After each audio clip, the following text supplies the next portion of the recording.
এই হলো আমাদের মাদলা খালের বিখ্যাত কাঁচা রাস্তা। দেখেন কি পরিমাণ কাদা কাদা একটি অবস্থা। এই রাস্তা দিয়ে বর্তমানে হাঁটা খুবই কষ্টদায়ক।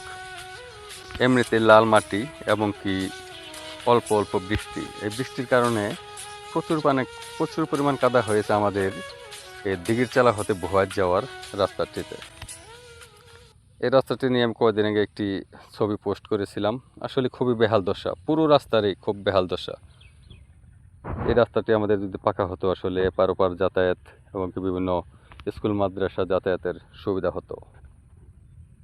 আমাদের এই রাস্তাটিতে অতিরিক্ত কাদা পানি হওয়ার কারণে 5 মিনিটের রাস্তা যেতে হয় 30 মিনিটে, হাট বাজার বা বিভিন্ন স্কুল কলেজ মাদ্রাসায়। তাই বর্তমান সরকারের কাছে এবং কি আমাদের মাননীয় মন্ত্রী মহোদয় ও রাস্তা কর্তৃপক্ষে যারা আছেন তাদের কাছে করজোরে অনুরোধ করব আমাদের এই রাস্তাটি যেন দ্রুত পাকাকরণ করা হয়।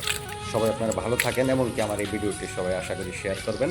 রাস্তার কাজ হচ্ছে সবার, জনগণের জন্য মূলত, এখানে এককভাবে কারোর জন্য নয়। সবাই ভিডিওটি শেয়ার করবেন এবং কি কমেন্ট করবেন।